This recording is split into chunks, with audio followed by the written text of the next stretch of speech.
नमस्कार, मैं हिमानी कटारिया और आप देख रहे हैं मेरा गांव मेरा देश। बुलेटिन की शुरुआत करेंगे इस वक्त की बड़ी खबर के साथ। नए मंत्रियों के विभागों का बंटवारा हो गया है। इस वक्त की यह बड़ी खबर सामने आ रही है। हर खबर हरियाणा की स्क्रीन पर हम आपको बता रहे हैं।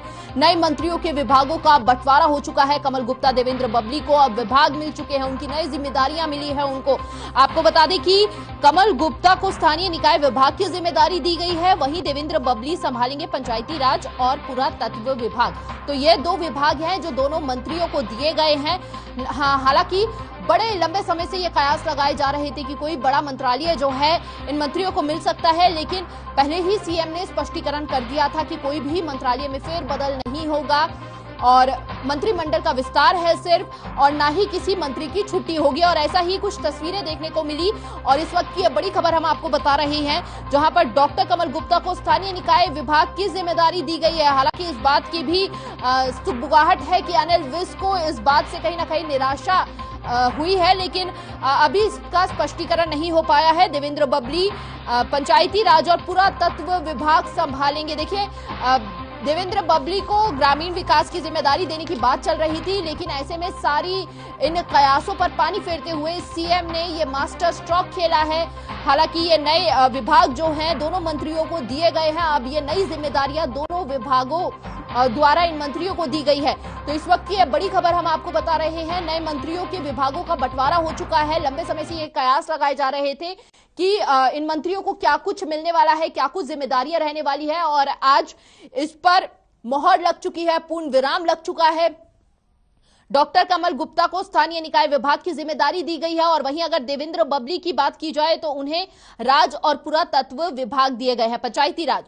तो ये दो वो विभाग हैं जो दोनों नवनियुक्त मंत्रियों को दिए गए हैं। तो ऐसे में जिस तरह के लगातार कयास लगाए जा रहे थे निराशा की या किसी मंत्री की छुट्टी होगी, तो ऐसे में पूर्ण विराम लग चुका है इन कयासों पर। हालांकि जरूर यह बात थोड़ी सी गर्माती हुई नजर आ रही है, जहां पर डॉक्टर कमल गुप्ता को स्थानीय निकाय विभाग की जिम्मेदारी दी है और यह विभाग जो था पहले अनिल विज पर था।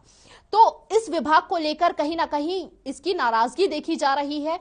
तो हालांकि अभी तक कोई भी औपचारिक ऐलान नहीं किया गया है अनिल विज द्वारा, या फिर इस तरह की अभी कोई भी स्पष्टीकरण नहीं हुआ है, लेकिन लगातार अगर ये निकाय विभाग जो है अनिल विज पर था, तो अब जो डॉक्टर कमल गुप्ता को यह विभाग दिया गया है, अब देखने वाली बात यह रहेगी कि किस तरह से अपनी जिम्मेदारियों का निर्वहन करते हैं दोनों मंत्री। और ये दोनों विभाग जो हैं ये दोनों नवनियुक्त मंत्रियों को दिए गए हैं। हालांकि पहले ही सीएम ने इस बात का स्पष्टीकरण कर दिया था।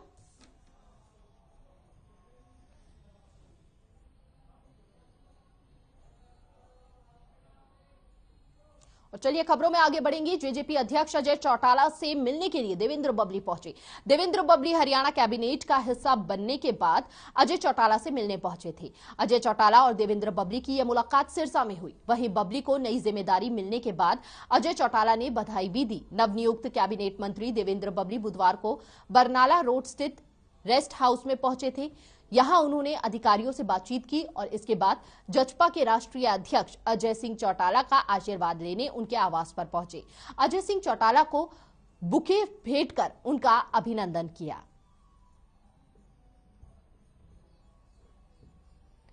तो ये तस्वीरें हम आपको हर खबर हरियाणा की स्क्रीन से दिखा रहे हैं, जहां पर उन्होंने शुभकामनाएं दी, बधाई दी नई जिम्मेदारियां निर्वहन करने के लिए। और हालांकि नवनियुक्त मंत्री जो हैं वह डिप्टी सीएम से मिलने पहुंचे, जहां पर भविष्य के लिए शुभकामनाएं दी गई डिप्टी सीएम द्वारा। तो हर खबर हरियाणा के चैनल पर यह तस्वीरें आप तक पहुंचाई जा रही हैं। विभाग मिलने के बाद देवेंद्र बबली डिप्टी सीएम के पास मिलने पहुंचे।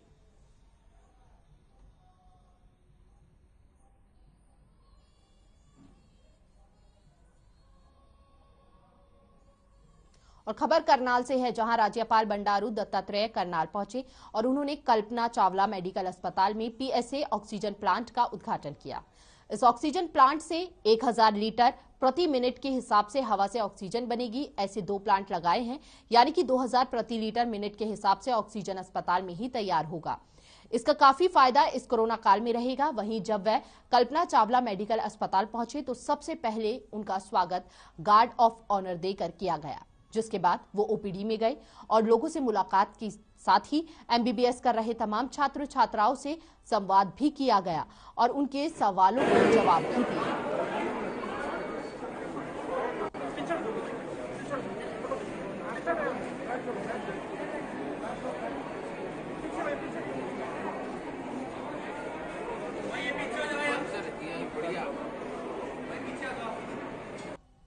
समाज के आदर्श के रूप में रहना चाहिए, तो वैसा मैं डॉक्टरों को भी कहा था।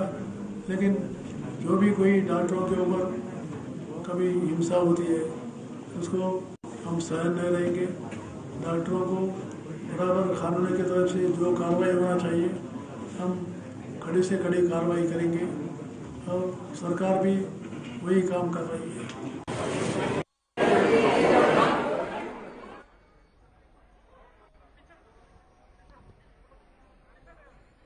और नए साल 2022 का आगाज होने वाला है। ऐसे में न्यू ईयर के जश्न पर ओमिक्रॉन का कर्फ्यू लग गया है। इसी कड़ी में गुरुग्राम के डीसी ने कानून को सख्ती से पालन करने के निर्देश दिए हैं।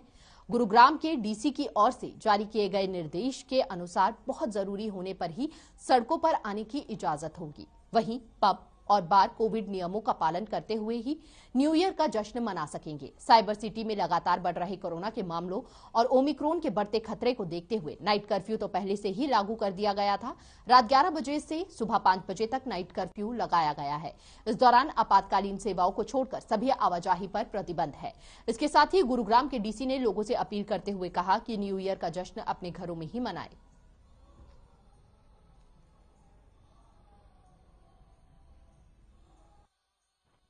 कोविड-19 का जो संक्रमण दोबारा से फैल रहा है, इसको मद्देनजर रखते हुए सरकार ने ये निर्णय लिया है कि अब नाइट कर्फ्यू रात को 11 बजे से लेकर सुबह 5 बजे तक लागू रहेगा। जो न्यू ईयर का भी अब समय आया हुआ है, उसके इस तरह की जो तैयारियां हमने की हैं कि इस तरह के फंक्शन के तहत ये संक्रमण ज़्यादा ना फैल पाए, तो सरकार द्वारा जो गाइडलाइन निर्धारित की गई हैं उन गाइडलाइंस के तहत ही कार्रवाई की जाएगी।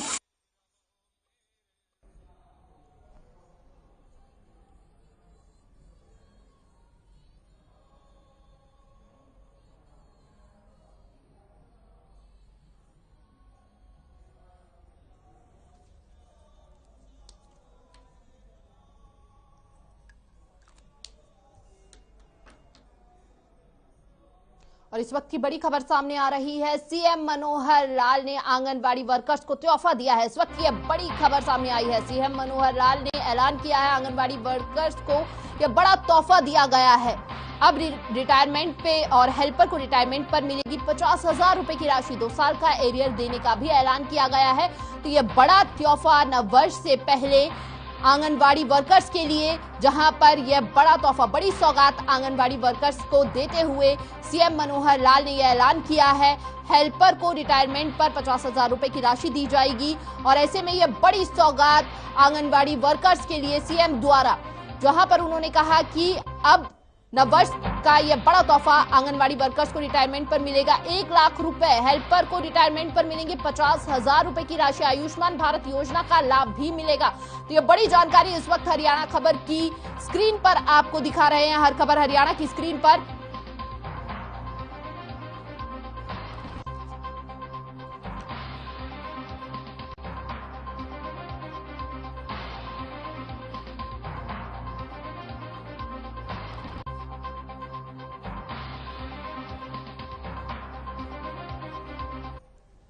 और ज्यादा जानकारी के लिए इस विषय पे हमारे साथ संवाददाता रवि चंदेल जुड़ चुके हैं फोन लाइन पर। रवि, देखिए, बेहद बड़ा तोहफा, बेहद बड़ा ऐलान नववर्ष से पहले ये आंगनबाड़ी वर्कर्स के लिए बड़ी सौगात सीएम द्वारा।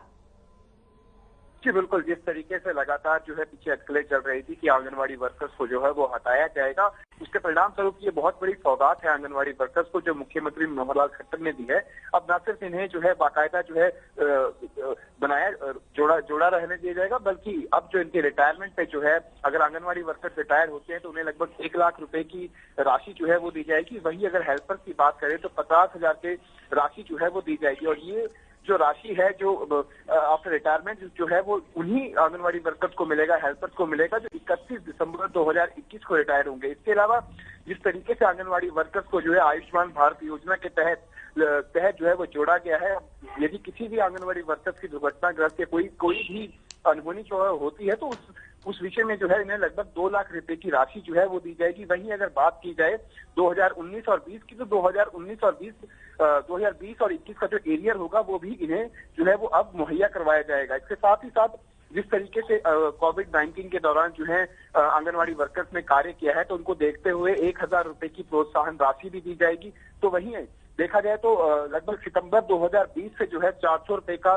जो उनका मानदेय है उसमें बढ़ोतरी की जाएगी और सितंबर 2021 में 450 रुपए की मानदेय में वृद्धि की जाएगी। तो ओवरऑल देखा जाए तो बहुत बड़ी जो है वो आंगनवाड़ी वर्कर्स को जो है मुख्यमंत्री मनोहर लाल खट्टर ने दी है। इसके साथ ही साथ आपको बताना चाहूंगा कि आंगनवाड़ी के साथ साथ अब जो है प्रदेश के अंदर क्रच खोलने को लेकर भी प्रयास जो है वो किए जाएंगे।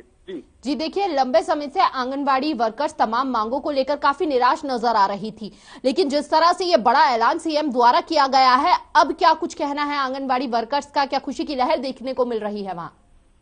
जी बिल्कुल, जिस तरीके से मुख्यमंत्री मनोहर लाल खट्टर द्वारा जो है ये ऐलान किया गया, उसके बाद से आंगनवाड़ी वर्कर्स को जो है वो कुछ हद तक, काफी हद तक, या यूं कहें कि काफी हद तक जो है वो राहत मिली है।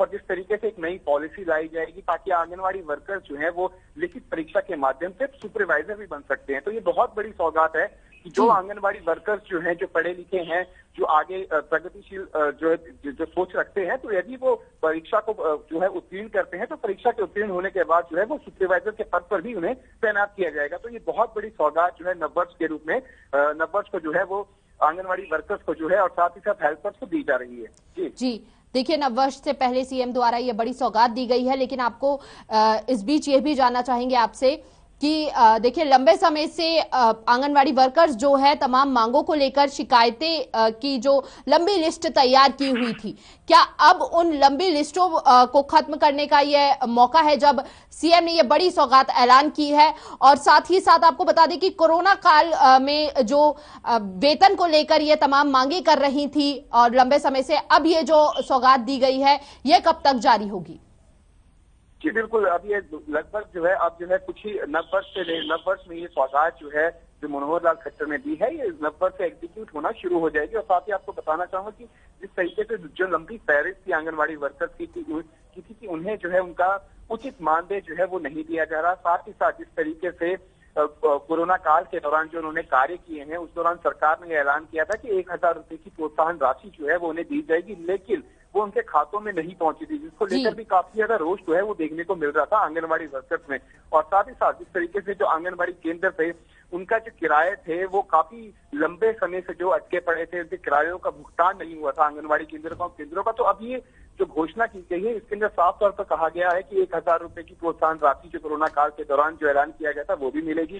साथ ही साथ आंगनवाड़ी केंद्र जो है उसका किराया जो है वो पीडब्ल्यूडी या फिर अर्बन लोकल बॉडीज जो है ये विभाग जो है वो उठाएंगे। तो ये बहुत बड़ी सौगात है। अब आंगनवाड़ी वर्कर को बिना किसी टेंशन के जो है वो अपना केंद्र जहाँ पे वो कार्य कर रहे हैं वो कर सकते हैं। क्या उन्हें रोका टोका टोकी जो है वो देखने को नहीं मिलेगी। साथ ही साथ जिस तरीके से एक बहुत बड़ा जो फैसला लिया गया है कि यदि आंगनवाड़ी वर्कर्स जो है वो परीक्षा में उत्तीर्ण होते हैं, एक पॉलिसी के तहत परीक्षा ली जाएगी। उस पॉलिसी का हालांकि अभी ड्राफ्ट तैयार करना है सरकार द्वारा, लेकिन उस पॉलिसी के तहत जो ड्राफ्ट तैयार किया जाएगा, उस पॉलिसी के तहत जो है यदि कोई आंगनवाड़ी वर्कर जो है लिखित परीक्षा में उत्तीर्ण होता है तो उसे सुपरवाइजर के पद पर तैनात किया जाएगा। तो ये बहुत बड़ी सौगात है मुख्यमंत्री मनोहर लाल खट्टर द्वारा आंगनवाड़ी वर्कर्स के लिए। जी बहुत बड़ी सराहनीय कदम उठाया गया है सरकार द्वारा। बहुत बहुत शुक्रिया रवि आपका तमाम जानकारी के लिए।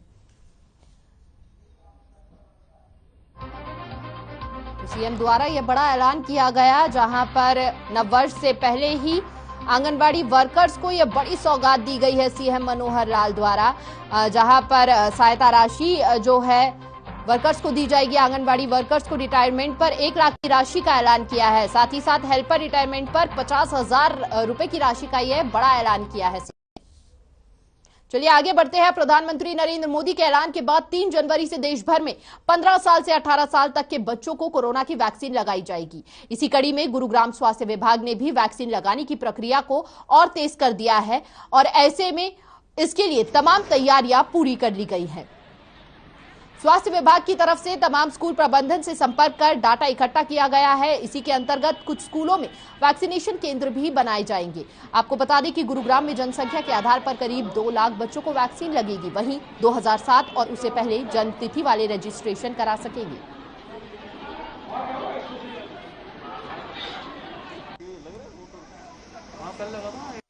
अभी जैसा आपको पता है, माननीय प्रधानमंत्री जी ने बच्चों और health care workers, frontline workers और 60 साल से ज़्यादा के जो सीनियर सिटीजन या बुजुर्ग हैं उनकी वैक्सीनेशन अनाउंस की थी। तो आज उसी को लेकर डिस्ट्रिक्ट टास्क फोर्स की मीटिंग की गई, जिसमें सबसे पहले डिस्ट्रिक्ट एजुकेशन ऑफिसर्स जो हैं उनके साथ मीटिंग करी गई, जिसमें ये डिसाइड हुआ कि सभी प्राइवेट और पब्लिक स्कूल्स में जो है वैक्सीनेशन कैंप्स लगाए जाएंगे। इसके दिशा निर्देश जो ही गाइडलाइंस और डिटेल में प्राप्त होंगी वो आपको बता दी जाएंगी। अभी जो है उसमें ऐसा किया जाएगा कि 2007 या उससे पहले जिन बच्चों का भी जन्म हुआ है उनको हम 3 जनवरी से वैक्सीनेट करना शुरू कर रहे हैं। और सिरसा जिला प्रशासन ने सभी लोगों को जल्द कोरोना वैक्सीन लगवाने के निर्देश दिए हैं। इन निर्देशों में यह कहा गया है कि जिस व्यक्ति के 31 दिसंबर तक वैक्सीन नहीं लगी होगी उन्हें सिरसा जिला में किसी भी पेट्रोल पंप पर पेट्रोल डीजल नहीं दिया जाएगा। साथ ही पेट्रोल पंप संचालक भी आमजनों को ज्यादा से ज्यादा वैक्सीन लगवाने के लिए जागरूक कर रहे हैं। सिरसा के डबवाली रोड पर पेट्रोल पंप पर वैक्सीनेशन कैंप भी लगाया गया है, जिसमें सैकड़ों लोगों ने वैक्सीन लगवाई है।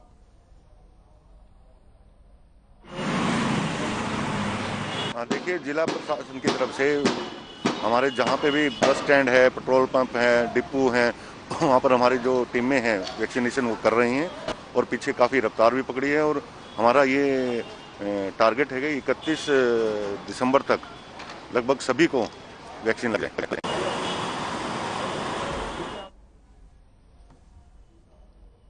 और ओमिक्रॉन के बढ़ते मामलों के चलते करनाल में सरकार के आदेश का असर देखने को मिला, जहां वैक्सीन लगवाने वालों की लगी लंबी लंबी लाइनें।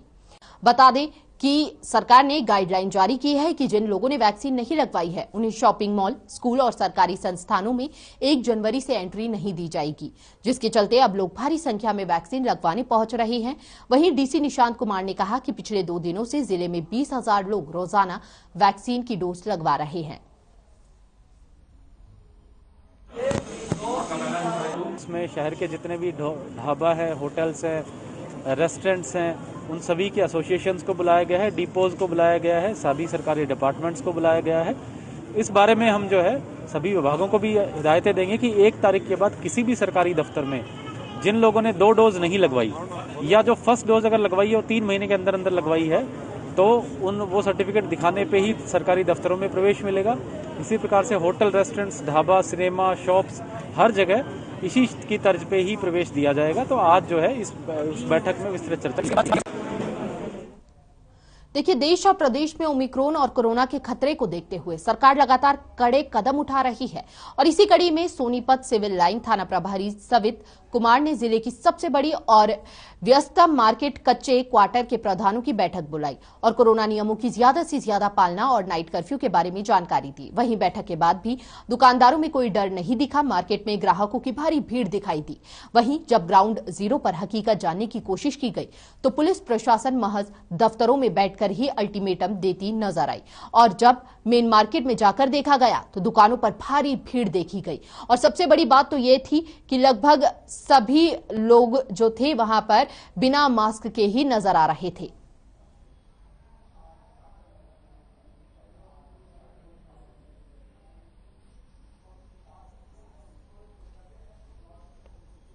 सभी कच्चे क्वार्टरों के प्रधानों को बुलाकर मीटिंग ली गई, सामूहिक मीटिंग ली गई, जिसमें सभी को डायरेक्शन दी गई है कि नाइट कर्फ्यू के बारे में जानकारी दी गई है। ट्रैफिक को लेकर भी काफ़ी मीटिंग की गई है, उनके कुछ पॉइंट हैं वो सुने गए हैं। पेट्रोलिंग को लेकर भी, चोरी को रोकने के लिए भी काफ़ी कुछ हमने आपसे बातचीत की गई है। आज सभी कच्चे क्वार्टरों के प्रधानों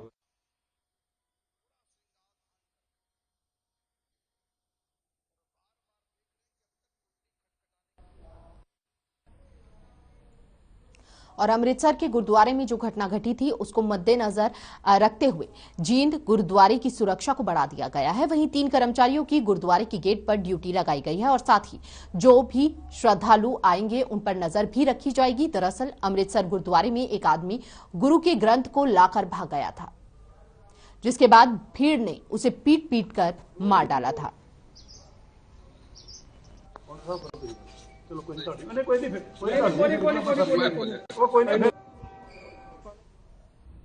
पिछले दिन ही घटना घटी सी, ਉਹਨੂੰ ਵੇਖਦੇ ਹੋਇਆ ਸਰਦਾਰ ਹਰਜਿੰਦਰ ਸਿੰਘ ਜੀ ਧਾਮੀ ਦੇ ਦੇਸ਼ਾਂਦਾਰ ਸਾਡੇ ਪ੍ਰਧਾਨ ਨੇ, ਜੋ ਸ਼੍ਰੋਮਣੀ ਕਮੇਟੀ ਦੇ ਬਹੁਤ ਸੂਝਵਾਨ ਨੇ, ਉਹਨਾਂ ਦੇ ਦੇਸ਼ਾਂਤੇਸ ਵੇਂਦਿਆਂ ਹੋਇਆ ਇੱਥੇ ਬੜੀ ਸੁਰੱਖਿਆ ਵਧਾਈ ਗਈ।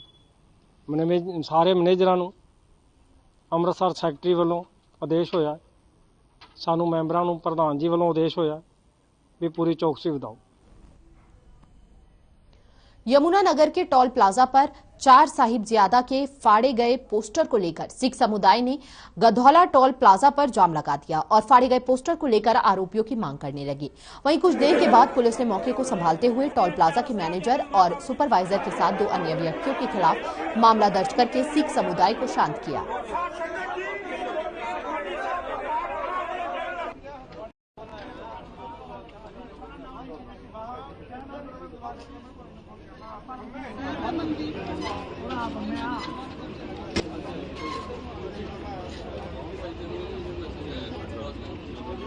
सिख समाज के लोगों ने अपने फ्लैक्स लगाए थे।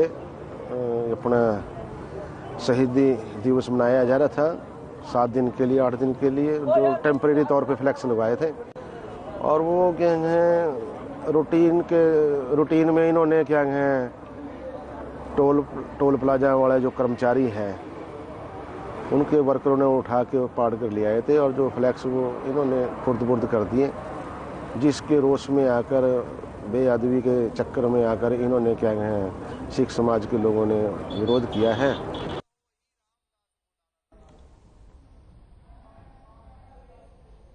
और शिक्षा से संबंधित चली आ रही दिक्कतों को लेकर बीईओ ऑफिसर रेणु अग्रवाल ने 134A के अंतर्गत दी गई परीक्षा को लेकर चर्चा की। वहीं विद्यार्थियों को जिन समस्याओं का सामना करना पड़ रहा था, उनकी समस्या का हल करने के लिए उन्होंने प्रत्येक स्कूल को पर्सनली फोन करके कहा कि यह सरकार का आदेश है, जिसकी अनुपालना आपको करनी ही पड़ेगी।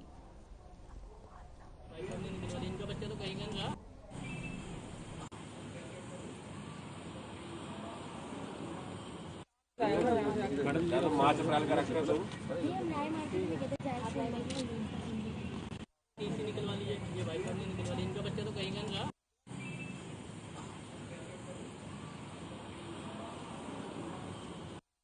मेरी बेटी का फॉर्म 134A के अंडर अभी एग्जाम दिया है, उसका स्कूल अलॉट हो गया है Lord Mahavir Jain public school, लेकिन उसको अभी तक एडमिशन नहीं मिला है। वो हरास हो रही है, कभी इधर कभी उधर। हम सारे में घूम चुके हैं, हम बीओ ऑफिस में डेली चक्कर काट रहे हैं, हम डीओ सर के पास मिलाए हैं, हम डीसी सर के पास मिलाए हैं। डेट एक्सटेंड हो गई है, लेकिन हमारे बच्चों को अभी तक कोई एडमिशन नहीं मिला और हमें आगे के बारे में कोई ये नहीं बताया जा रहा है कि कब होगा। बीओ मैम ने बोला था कि वो खुद जाकर हमारे एडमिशन कराएंगी अगर नहीं होते हैं, पर अभी तक उनकी तरफ से भी कोई रिस्पॉन्स नहीं मिला।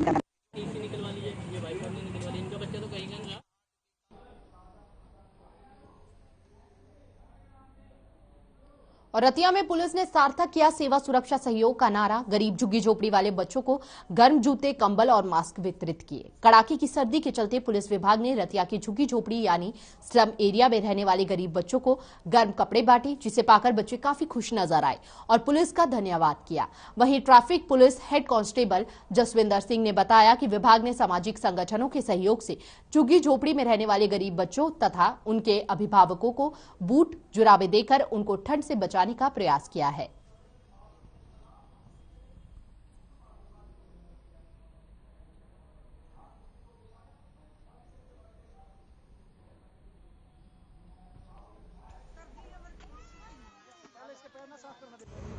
आज जरूरतमंद बच्चों को जूते व जुराब बांटने के लिए आए ट्रैफिक पुलिस और हमारे विनोद एमसी समाज सेवी हैं। उनके सहयोग से आज जरूरतमंद बच्चों को सर्दी से बचने के लिए जूते और जुराब वितरित करने के लिए आए हुए हैं।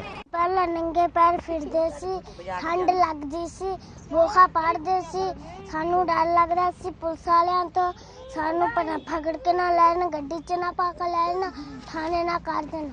हुण किवें लग रहा थानू? बहुत अच्छा लगदा और सानू जरेबा, बूट, मास्क, कपड़े बांट के।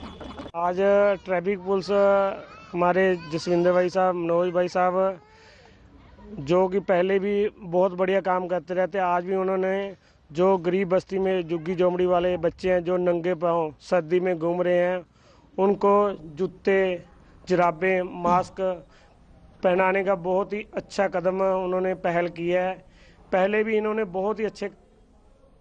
तो शाम के आंगनवाड़ी वर्कर्स और हेल्पर्स यूनियन ने अपनी मांगों को लेकर चल रहा धरना 21वें दिन भी जारी रखा।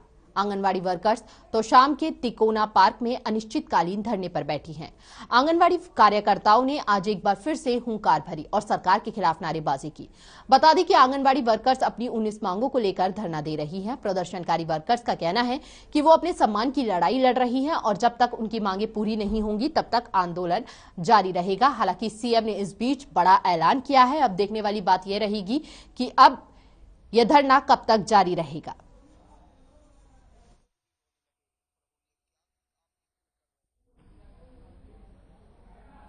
हालांकि आंगनबाड़ी कार्यकर्ताओं को सीएम ने बड़ा ऐलान करते हुए बड़ी सहायता राशि देने का ऐलान किया है।